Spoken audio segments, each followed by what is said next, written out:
has to be corruption. Thank you, Mr. Speaker.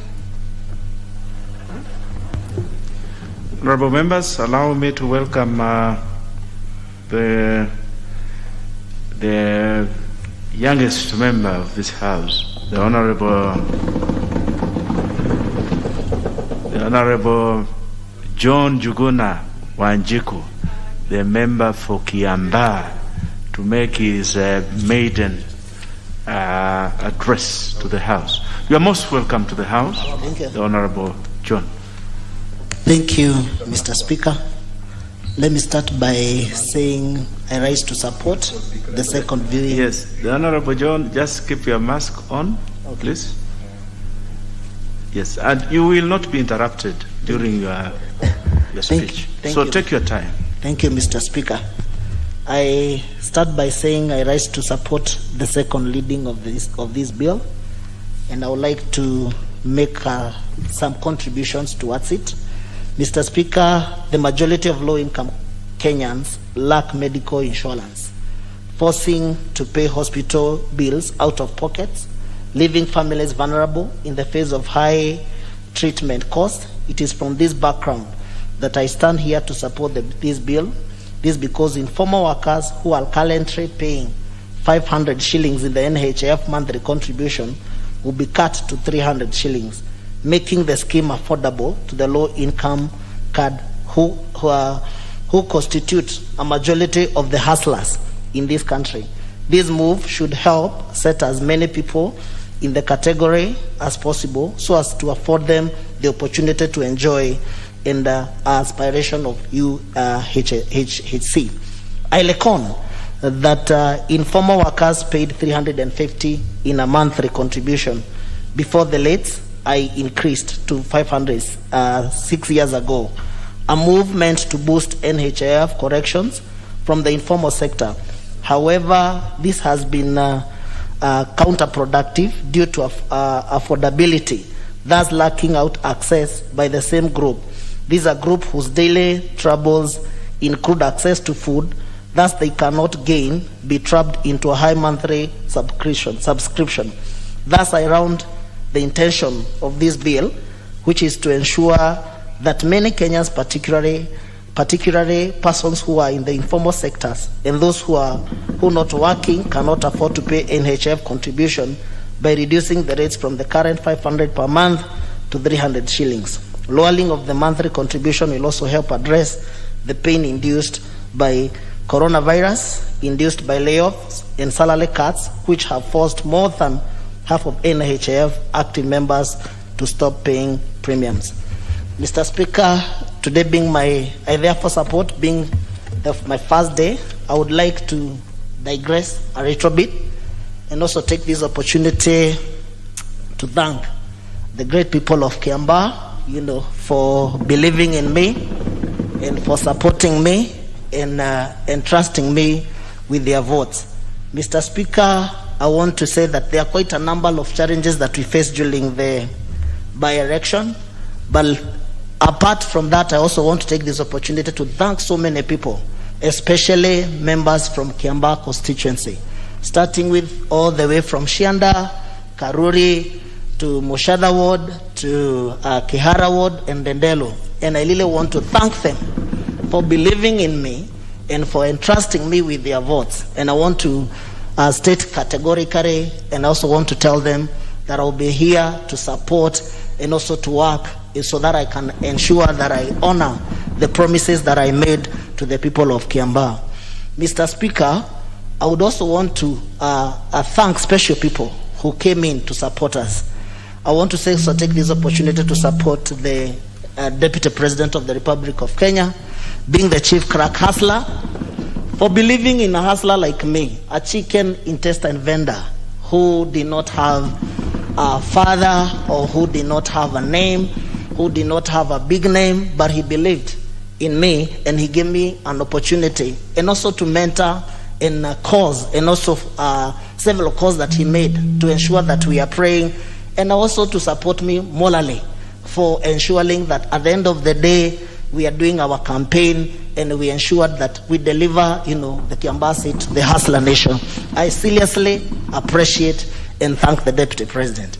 Secondly, there are other hustlers generally from the Republic of Kenya who are supporting the hustler nation and hustler narrative.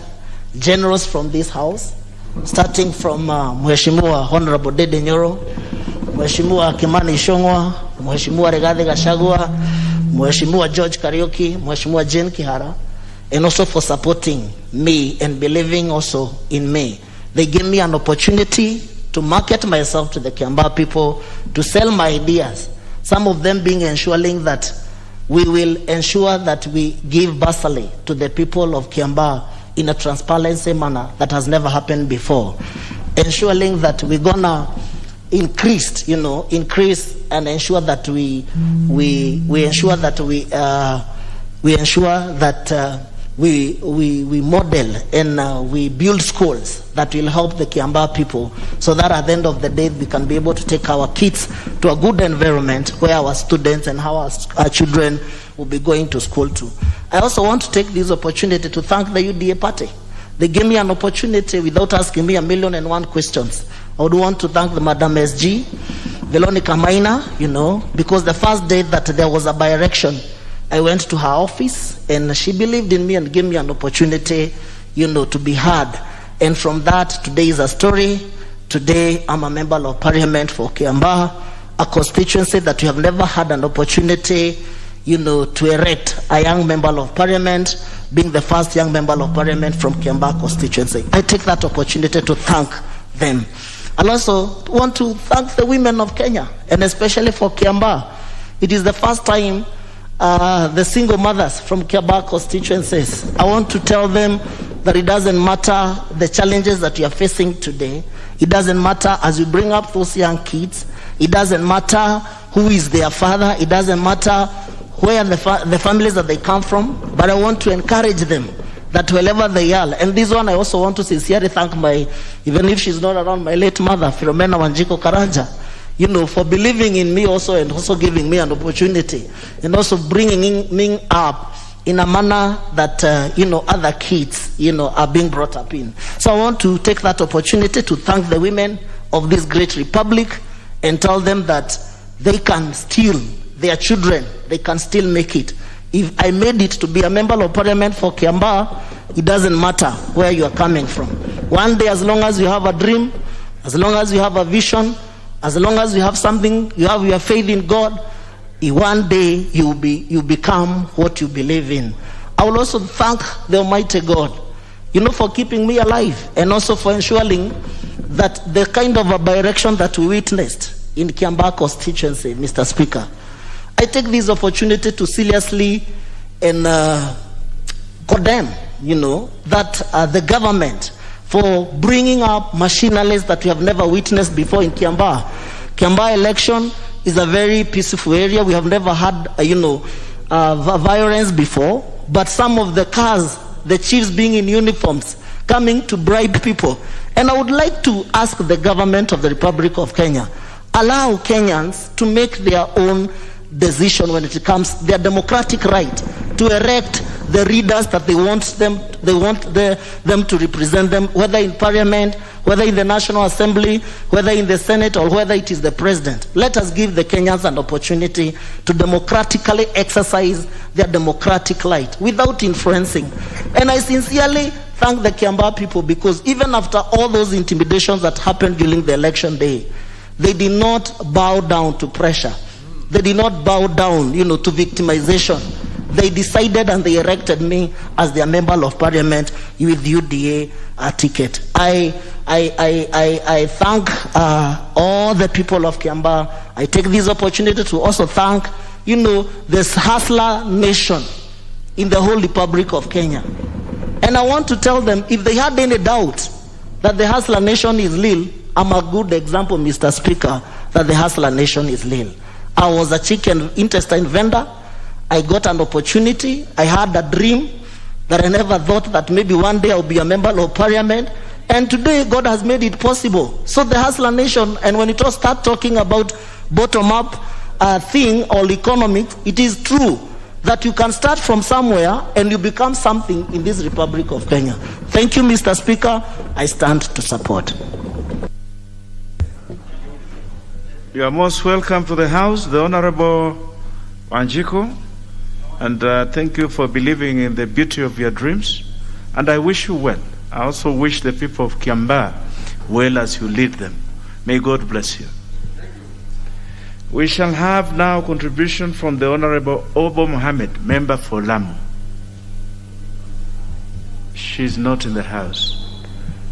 The Honorable Mizigi Mneni, member for Taita. Thank you, Mr. Speaker. And from the onset, I wish to take this opportunity to congratulate the newest kid on the block in Parliament,